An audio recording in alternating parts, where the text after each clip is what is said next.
Hi my love bugs and welcome back to my YouTube channel. Good lord, I am so inconsistent with these videos that I feel like there's like so many weeks and so many months pass before I record a new video. And then every time I'm doing it, it's like I'm doing it for the first time. Anyway, I want to welcome back everyone who has subscribed to my YouTube channel over the last few years. And if you're new here, my name is Ruby Dahl. I am a best-selling author. I am a self-love content creator. I'm a podcaster. I am occasionally a YouTuber, kind of. I have self-published 5 books of poetry, prose, and bite-sized self-help. And I have recently published my very special book called The Path to Self-Love, which I hope you can see here. The Path to Self-Love, which is published by Penguin Random House worldwide, and it released in June earlier this year. And I am so excited about this book. I'm so excited for you to get your hands on this book, and I'm just so happy to be here and talk to you about things that are personal to me, things that I feel like can help you in some way. I'm looking forward to sharing tips and tools and just being there in any way that I can. So my last videos have been quite personal and they're focused on my publishing journey. I've given tips and tools in terms of getting your traditional publishing contract, and I have spoken about my book. I also speak quite a lot about self-love, which is what my book is about. And I think as a writer, as an author, right, I primarily see myself as an author, regardless of everything else that I do on here, regardless of the blog post, regardless of the podcast, regardless of this YouTube channel. I am primarily an author. I'm primarily a writer. And it's also very important for me to be there for my fellow authors, for my fellow writers in whichever way that I can. And that is why I want to come up with a series of videos, a series of podcast episodes where I share my personal experiences of the traditional publishing journey versus the self-publishing journey, what I've learned from it, the tips and tools that I can give you, and just how you can make sense of the whole, publishing world. As fellow writers, as fellow authors, I'm sure that we all have these fears, these doubts about, should I follow the self-publishing route? Should I follow the traditional publishing route? What is the best direction for me? And how do I navigate this entire scene, this entire growing, expanding publishing scene, which is there's just so many of us now, there's so many, content creators, writers, authors, people who want to get their work published, people who want to be out there. My dream since I've been a little girl has been to be a novelist, to be a fiction writer. Life happened, I created an Instagram page, I started sharing my writing on there. I started writing poems and writing prose about healing and mental health and self-love and relationships and heartbreak and so on. And that allowed me to, build my platform, build my readership, and be where I am today, which I am very grateful for. And I have been able to self-publish 5 poetry and prose books. So the first 2 were poetry, then I published 2 which were prose, and then there was a bite-sized self-help book which I think you guys might be more familiar with. It's called Dear Self, and that is the book that kind of made everything happen for me. That is the book through which I was able to get noticed, the book through which I was able to sell lots of copies and kind of put my mark somewhere in the publishing industry.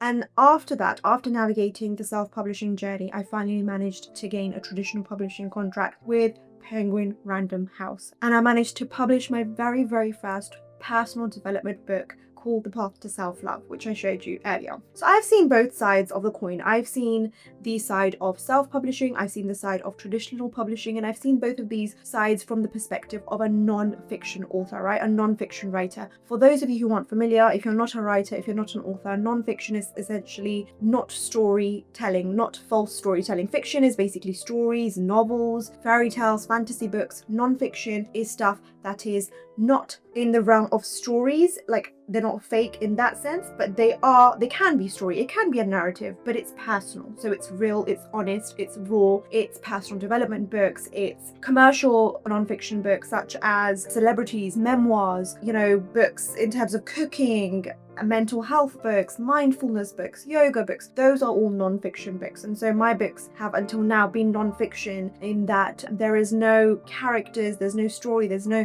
specific plot. It's mostly been free-flowing in my first few books, and then in The Path to Self-Love it's been a huge narrative where I use my personal experiences, anecdotes, journal prompts, exercises, and it's like, it flows just like a beautiful book would, but there's no fake storytelling. It's all real essentially. So that's how I distinguish between the two. And I've had the experience of self-publishing and traditionally publishing in the non-fiction genre, in the non-fiction realm. And so from my personal experiences, there's pros and cons of both. There's things that you can benefit from one and things you can benefit from the other. And I also want to break down certain misconceptions that I had, certain assumptions, certain myths that people have when it comes to traditional publishing and self-publishing, which I feel like really makes a huge difference when you're making a decision about, do I go one route, do I take one route, or do I take another route? So when I first started self-publishing, I was really lucky because I was able to have access to other fellow poets, other fellow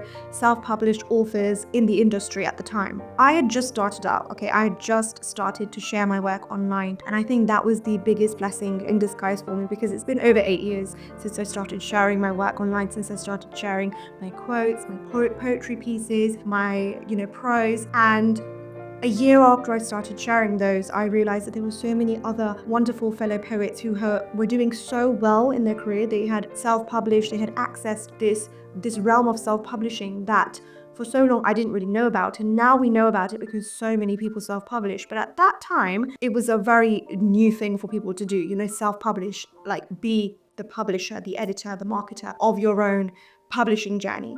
So before pursuing my very first self-published work, which is called Memories Unwound, which is my very first book of poetry, which I self-published through Ingram Spark, I messaged a fellow author, a fellow poet that I really, really admired. Her name was Alison Millie.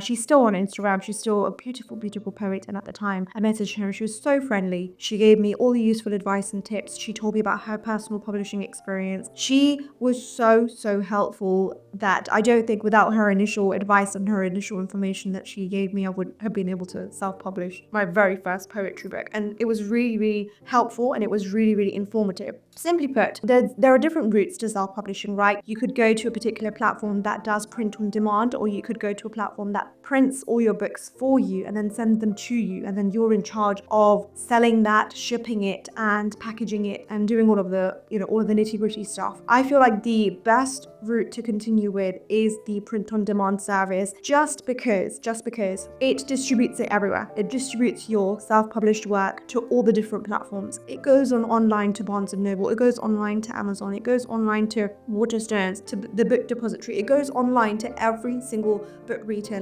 extensively worldwide. Now, I don't know about KDP Publishing. I don't know how KDP Publishing works, but I used Ingram Spark, and Ingram Spark is literally, for me, it was the best. It was the best thing that I could have done, because it was a lot of people say that it was quite hard, like to navigate compared to KDP, and it's because I've not personally navigated KDP, and so I've only used Ingram Spark. But a lot of people say that it's a bit complicated, but I don't see it's complicated at all. It's very, very straightforward.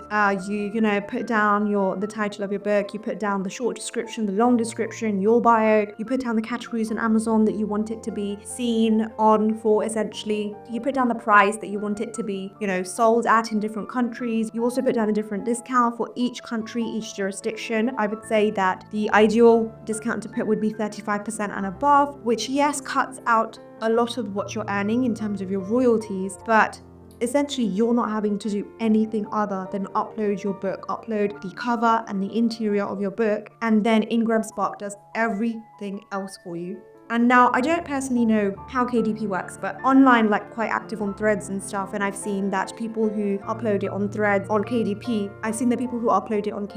they have to separately upload it on Ingram Spark anyway to get some sort of other, like for it to be available everywhere. I don't know. That could be, something that I've read wrong, or there is something about uploading in two places. Maybe if you're uploading in Kindle Direct, then you need to upload it separately on Amazon or whatever it is.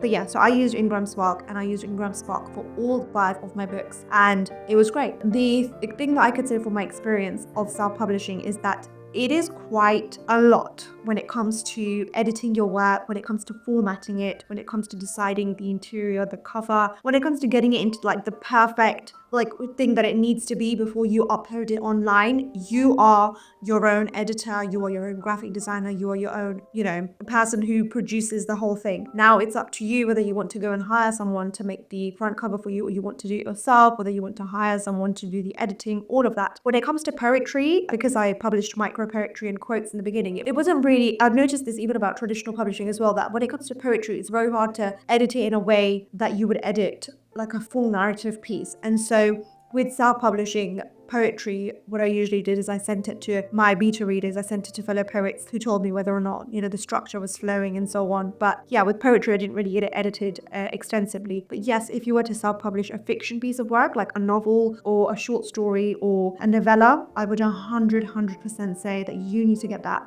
professionally edited 2-3 times. So with the self-publishing aspect, not only are you paying for the Ingram Spark file uploads, you're also paying for the barcode that you're going to get. So every single book has a specific barcode. And then you're also paying for the editing that you do. For fiction, you'll be editing it quite a few times. So I'm talking thousands of pounds of editing. And then on top of that, you're paying a graphic designer. And then on top of that, you're paying for anything else, like when it comes to marketing. Now, the pros of self-publishing, from my experience, is that you are in charge. Essentially, you make the decision. Okay, you make the rules. You decide when you want the book to come out. You decide how the front cover looks. You decide how the interior looks. You, the master of your book's destiny, essentially. And of course, the royalties are higher. Whatever you get back for your self-published work is a lot higher than what you're going to get back if you traditionally publish. Now, if you have an existing readership, if you have, say, hundreds of thousands of followers on Instagram or TikTok or, YouTube or whatever, you self-publishing is you essentially making quite a lot of money back from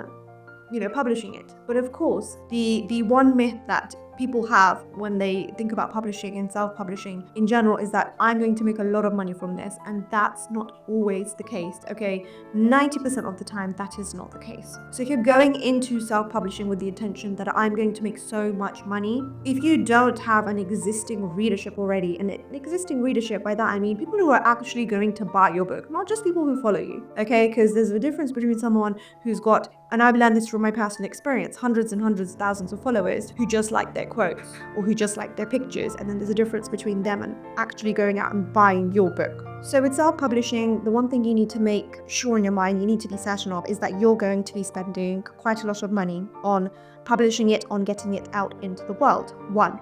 2, you might not make that money back. Okay?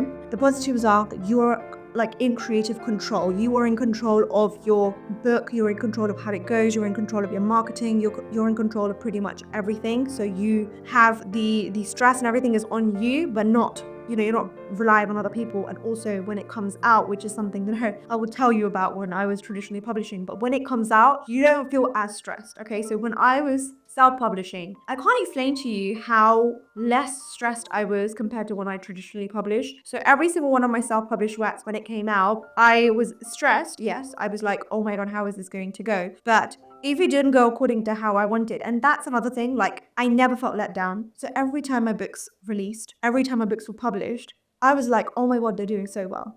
I genuinely, in my head, I was like, they're doing so well, because I was meeting the expectations that I had set for myself, that I'm going to sell this number of copies or I'm going to sell this number of copies. And every time I was very happy and I was not as stressed. I didn't put too much pressure on myself. The self-imposed pressure was not there. Okay. So that's another great thing about self-publishing. You don't have that self-imposed pressure of letting everybody down. You're not really letting anyone down, but if you were to think of it in that perspective, the other person's expectations who you're going to meet on your own. Okay, so moving on to traditional publishing. For those of you, by the way, if you want to know the exact self-publishing process that I followed, exactly what I did to self-publish my books, please let me know in the comments below, and then I will share that in another video. I will share the step-by-step of exactly what Ingram Spark looks like, how I self-published all my books, which platform I used to decide my front covers, and so on. Bearing in mind that with self-publishing as well, you can constantly change your covers. I know that it's not ideal to do,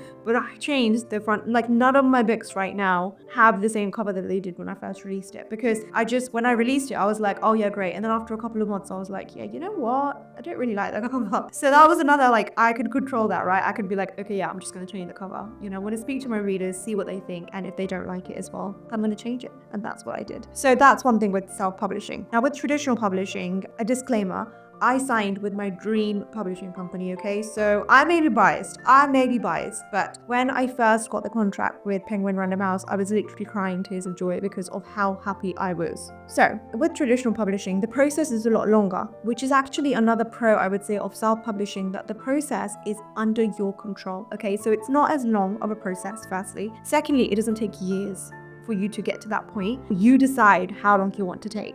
essentially. With traditional publishing, it's a lot longer. So from the moment that I signed my contract up until the moment that the book released, it took somewhat 2 years. Okay, now it's not just because the publishers decided this. Like, if at the moment that we had signed the contract, if I had had a complete manuscript at that point, it would have published a lot sooner, but I didn't have a completed manuscript and I had deadlines and I didn't meet the deadlines. So again, like, it wasn't, oh my god, yeah, they're deciding when I publish it or whatever. But obviously the process is a lot longer because a lot more people are involved. So it's not just about me writing it and then deciding, yeah, I'm going to publish it, which I did all the other times that I published. It was me writing it, sending it, getting feedback. It comes back, then I write it, then I send it. It just went back and forth with the editor so many times that by the time it was conceptualized and it was this perfect, beautiful package of healing and self-love, it like so long had passed, essentially. And that's one thing that I would say about traditional publishing, that if you don't do it for any other reason, do it because of the support that you get. Okay, so when I talk about my book, The Path to Self-Love, the entire experience, the entire process of traditional publishing was stressful, yes, but amazing for me. Okay, it was so amazing because my editing team, my editor, was so amazing. She was so good. All of them was so wonderful, that the kind of writing and the kind of art and the narrative that they managed to get out of me, it was in here, it was always in here, but what they managed to get out of me was incredible. Like, when the book was published and when it came out, when I read the final manuscript, I was just like, I didn't know that I could write this well. I didn't know that I could do this, but I did. And so the team makes all the difference. Okay, with traditional publishing, you have an amazing team. If you're lucky like me, you get a wonderful team, a huge team of like editors, and then you have a marketing team, you have a PR person, you have international communications person. You've got all these people who are working hard to make your book happen, who are working hard to make your book reach its highest potential. So from the inception, I signed a contract, say in late 2022. My deadline was February to hand the first draft in. I didn't hand it in until March because I was late, and then I got married in the process, so again the second draft was pushed back until September. And so it really depends on how fast you work in getting the draft done and meeting your deadlines. But for me, it was all about my life was happening, essentially. So my book, okay, went through so many rounds of editing, guys. Okay, and this is something that I can't stress enough. I did not pay a dime for this. Okay, I didn't pay a dime for this. And I know that a lot of you are going to say, yes, but you are sacrificing incredibly with the royalties that you're getting because your royalties are so low. Yes, but I'm also getting an advance. I'm also getting a very generous advance, which is split over the years. And it's so helpful because it means that I can continue writing. It means that I can continue, like, with self-publishing. The stress that I have now is that all 5 of my books have been published so many years ago that it's very hard that they're going to sell as much as they used to, right? And some months are good, some months aren't. And the truth of the matter is that, like, after like a year or two, your book is forgotten. Like, people don't really, buy it anymore. People don't really read into it unless you make it big, unless you're a fantasy author, unless you're Rupi Kaur, unless you're J.K. Rowling, whatever. It's very hard for books to have longevity, a good longevity for a really, have that longevity for a really long time. And so that was the issue that I had with self-publishing, where after a year of a book being published, it would just die down, and that's why I would need to release a new book. With this book, when I signed it, I got a publishing contract, right? I got a contract from the UK and I got a contract from the US. Got 2 separate royalties, very good royalties, okay?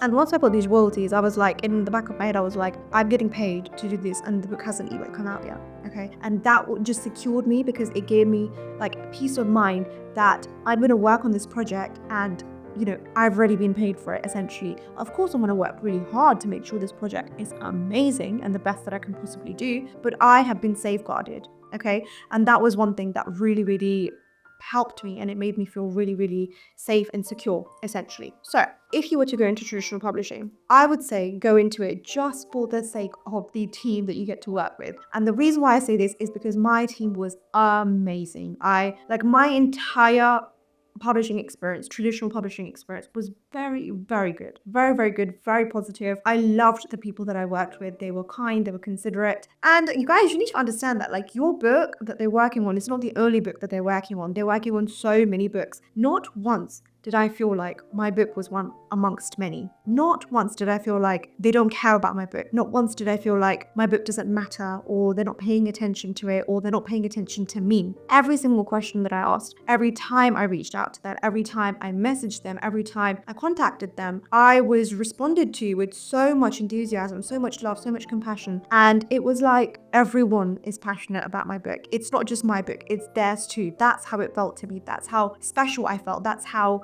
important I felt my book was. So another experience that was absolutely phenomenal, and it's going to stay with me forever, which I don't think I could have experienced it self-publishing unless you know the right people. Seeing the book with my team in the printing house. I went with my husband, we drove an hour and a half, this cute little village in Surrey, and the experience was so phenomenal, and I don't think I will ever be able to feel like that. It was such a special experience. I was crying. I was like, this is amazing. And so I got to have all these wonderful experiences through working with a team, through working with my traditionally published team, and it was just like there were moments that I just felt like I don't know how to explain it. And writing is a very lonely process. It's a very, very lonely experience, writing by yourself. And then when you're self-publishing, you're literally alone. You're in charge of everything. But if the book does well, if the book doesn't do well, the end of the book, conception of the book, everything, you're the only one that cares about it. The feeling of being a part of a team, the feeling of being a part of something that you get when you are traditionally publishing, I don't think that you can get that when you're self-publishing. And that for me was an amazing experience. And now I know that like I'm talking only about the positives of traditional publishing, but I'm going to get to the negatives, don't worry.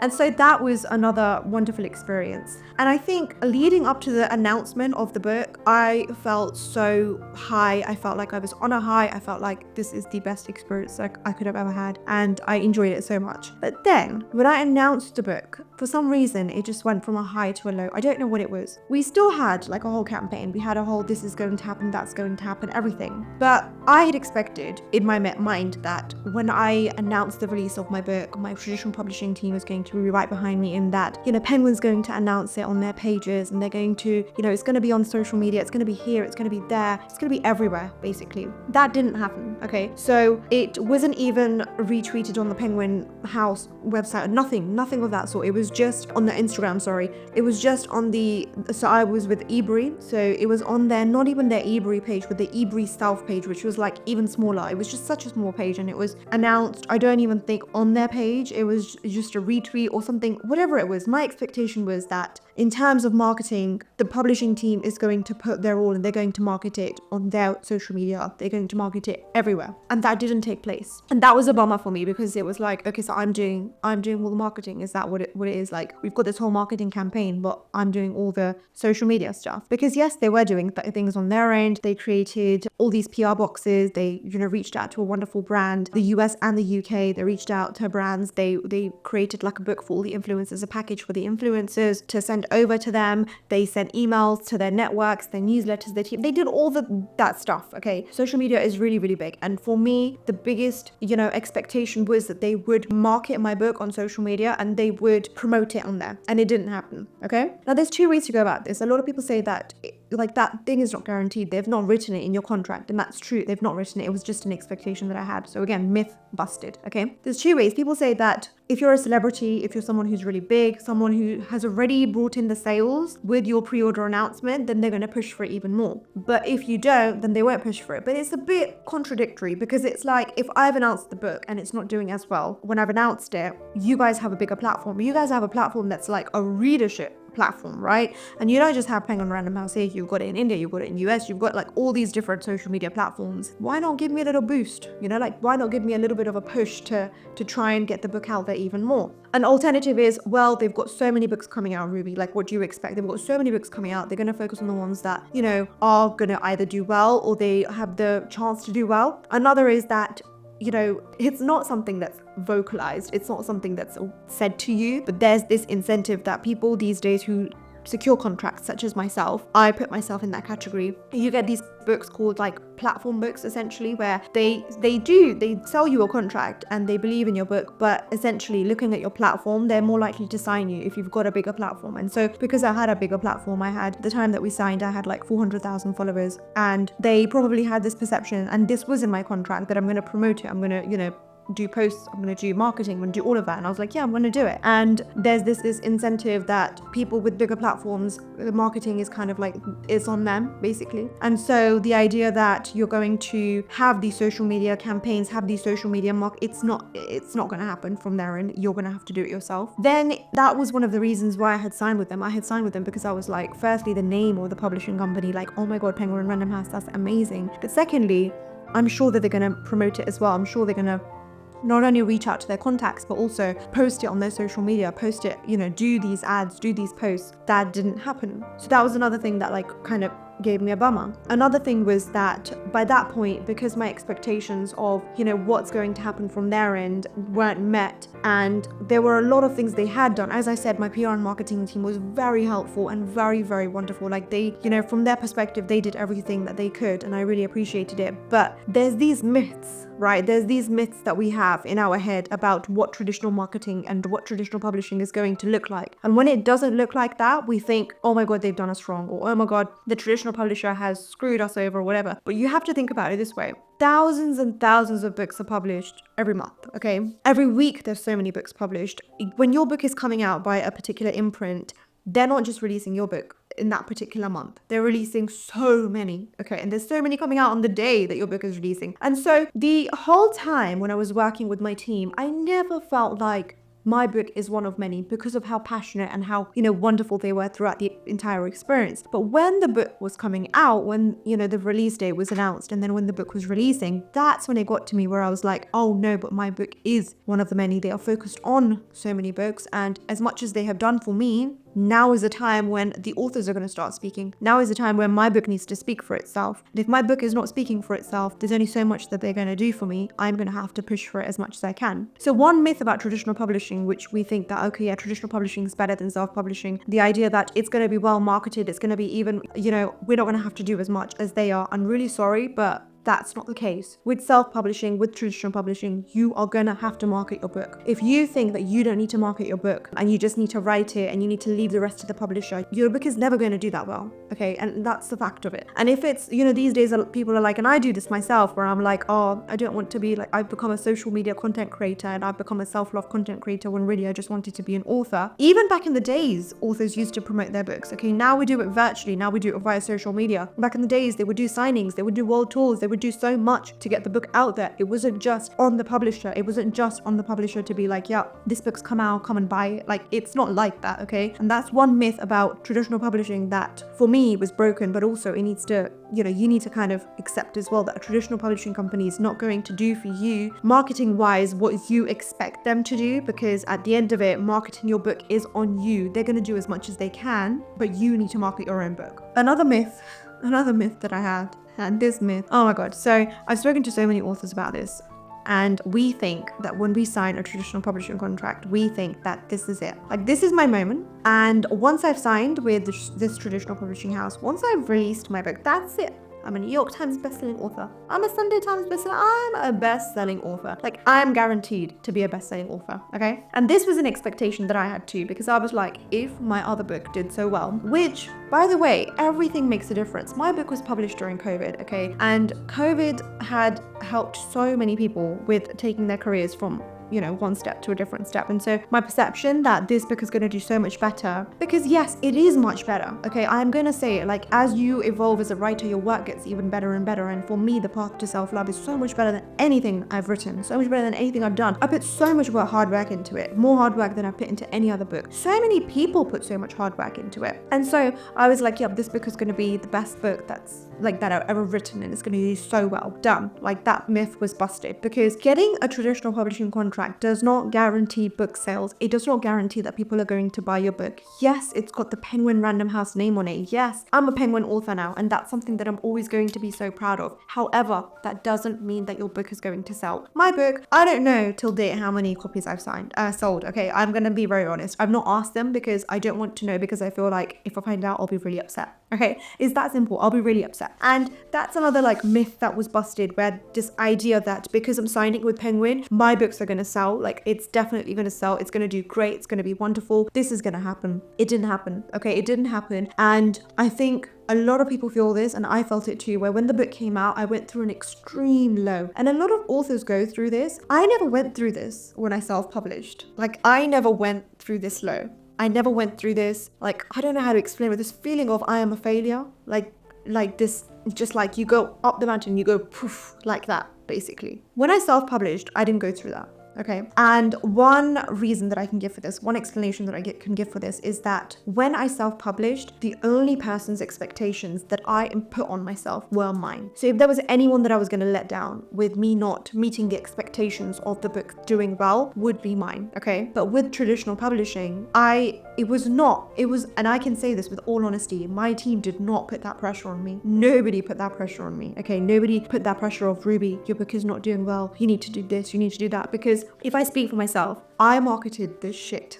out of this book. Okay, I marketed this book to the point where I feel like I was becoming a salesperson. On my book page, like my writing page, was literally a book page, essentially. It was like a book blogging page, specifically focused on one book, and that's it. Okay, and that's what I feel like, because I did everything that I could. I went above and beyond in terms of, I don't know how to explain, like, when this book was coming out into the world, I went to Central and I walked from one Waterstones to the next, to the next, to the next, to the next, all within, like, in London. Some Waterstones were 15 minutes away, some Waterstones were 20 minutes away. Walked from one to the next, went to like 5-6 Waterstones in one day before, like, when I had announced the book release or whatever, and it was raining, like crazy raining. And I did this 2 times, okay, where I went once and then I went different Waterstones, and I would just go and I would sell my book. I'd be like, hey guys, like, I'm the author and my book's coming out and I'd love for it to be in your store. Like, I did what I needed to do to market this book. I did what I needed to do to market this book. I did what I needed to do to talk about my experiences, talk about the book, talk about, just the fact that I put so much hard work into it. I marketed it. So it wasn't on me. It wasn't like I didn't do what I needed to do. And if I'm quite honest with you, it wasn't like my publishing team didn't do what they needed to do, in that they did what they needed to. They didn't do what I had expected. And my expectations, they're on me.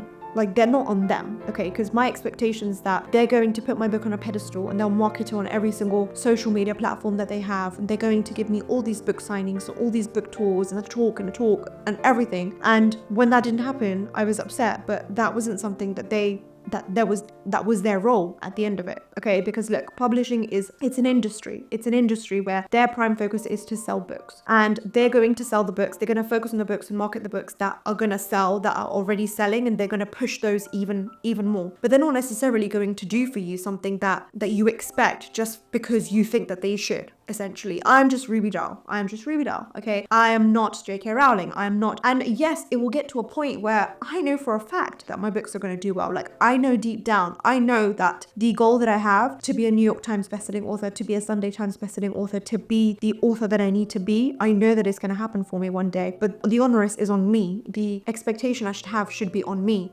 I should expect it from myself. And so the pressure of when this book released with Penguin and Random House, the low that I felt wasn't because I had let anyone down or because my publishing company had said anything to me. It was because I felt like I had let everyone down. I had put that expectation on me where I was like, you have let everyone down. You have let this entire team who has worked so hard on your book down, because your book is not a bestseller, because your book has not sold thousands and thousands of copies, because your book has not done what it needed to do. And I felt so low. And then over time, I pushed past that and I focused on the things that mattered. I focused on the fact that I published with my dream publishing house, firstly. Secondly, my book was in a bookstore, Thirdly, there was a personal development book which is so meaningful, so powerful, and so personal to me, that was out in the world, and that more than anything meant the world to me. And so slowly I reeled myself back in and kind of focused on the things that mattered and focused on what was important. But for me, it was very important to break this myth, this idea that the moment that you're published with a traditional publishing house, everything's sorted for you, everything's sorted, and you're basically a bestseller. That's a myth, okay? Publishing, writers, authors, most of the time we don't sell as many copies that we think we're going to sell, essentially. And if you're in it to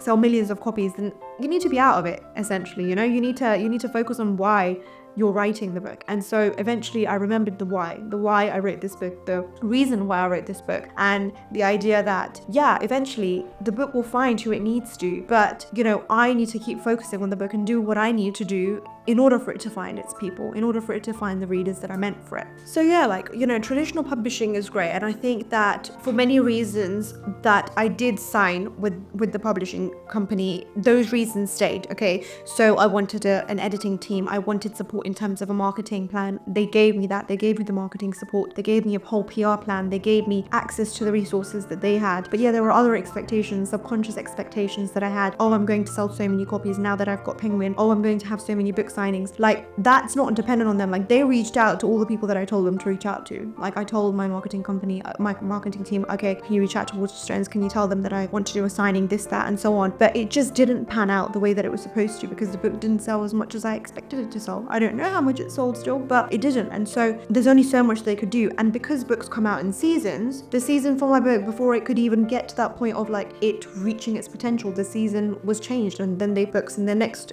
you know, couple of authors that they needed to promote and so on. And so from my personal experience, what I would say is this: with self-publishing, there were a lot of pros. There were a lot of pros in that I was able to control my own publishing kind of jurisdiction, my own process of publishing. I was able to control that. I got higher royalties. I was able to kind of decide when to publish a book when, and I wasn't dependent on other people, you know, telling me, okay, this is what we're doing next, this is what we're doing next. I was kind of a well-oiled machine by the time I got to my 5th book. Okay. And I was marketing the book in the way that I needed to. I was marketing the book, and I had my own marketing technique, my own marketing plan. And if I'm going to market the book in the same way when I'm traditionally publishing, then why not self-publish? Now, with traditional publishing, I would say I had an amazing editorial team. I had an amazing marketing and PR team. I had such a wonderful group of people that I was working with. I signed with my dream publishing house. The support that I got, the editing, marketing, all that support that I got, the fact that I was a part of something, like I didn't feel alone when I wrote my book, was exceptional for me. It was so special. And once the myths about publishing that I had developed in my mind were cleared, and I realized that this book is for me, this book is something that I need to do and I need to promote and I need to, you know, this is my baby. Once I got to that point, then I was over that low feeling. I was over that, you know, that sadness. My book was released in Penguin India, so it was released in India, and the Penguin Random House Indian team was so amazing. Like, my book reached all these book bloggers, all these influencers. It's everywhere online. Like, people are constantly talking about it. They're creating these little journals that go along with the book. They are doing everything that they can. And my team in the UK and US did the same thing when it came to sending the influencer packages and influencer everything. They did everything that they can. And I'm feeling so special. I'm feeling so happy about the fact that I've got this team, that I've got these people who are working, you know, towards my book, who are working to promote my book. So I'm going to do what I can in my, you know, in my way, and the power that I've got to do to be able to market the book in whichever way is possible for me, right? And I'm so grateful for the team that I have. And I'm not going to lie to you, I'm not going to skirt around it. I'm sure that you can already see where this is going, but like, I'm not going to go back to self-publishing because of the fact that, like, working as part of something, working as part of a team, being able to get that support, being able to know that there are a group of people who are working hard towards your book and they want the best out of your book, and then also knowing that my book is going to be in bookshelves, knowing that I get an advance, knowing that I get all these people who are, you know, focused on making the book happen, and then I need to do my, like, being a part of a team essentially while I'm writing as an author is so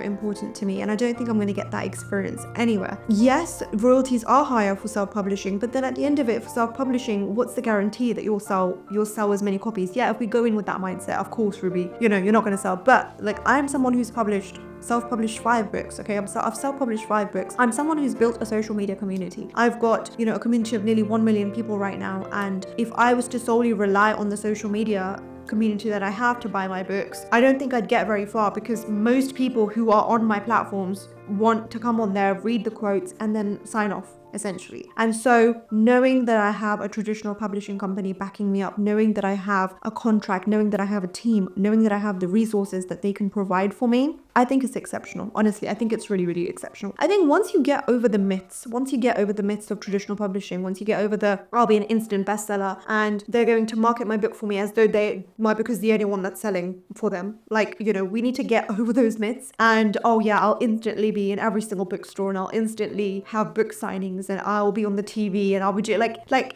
you need to get over these myths and you need to understand that you're a team. Okay, it's not that you, like, they're not a ladder for you to get higher. You are a team of equals and together you want to flourish. Together you want to grow, essentially. For them, yes, they do, like, it's a business. They do want to sell your book and they do want your book to do well. So then when you think about it from that perspective, why would they give you a huge advance, spend so much money into you, put so much money into you, spend so much, invest so much, and then not care about your book? Like, they do, but you have to care about your book just a little bit more because it is your book at the end of it. It is your book that's publishing. It's your book that's coming out, not theirs. Your book is a one amongst the many for theirs. And I never felt like that. Like, I never felt like my book was one amongst many. When it was coming out, that's when it occurred to me that, oh yeah, it is. It's part of this like bigger plan and this bigger project. In the process, I didn't feel like that. And so for the very reason that the whole experience was so pleasant for me, my team was so pleasant,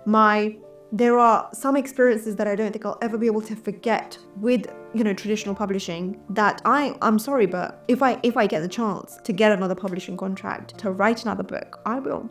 With traditional publishing, I will. So I really hope that this video helped. It was a long video, I know, but I just wanted to get so much out there. I wanted to talk about, you know, my experiences traditional publishing wise and also self-publishing wise, because I think it's so important to have these conversations. And I just want to make sure that, like, when you make your decision, you're informed. You're really informed, because, like, if we think about just the people who are self-publishing and selling thousands and thousands of copies, self-publishing looks great to everyone. If we look at traditional publishing and look at those people who are selling millions of copies, we think, oh yeah, traditional publishing is great. Why not ask the average Joe like myself who has self-published and who has traditionally published and get like a real opinion?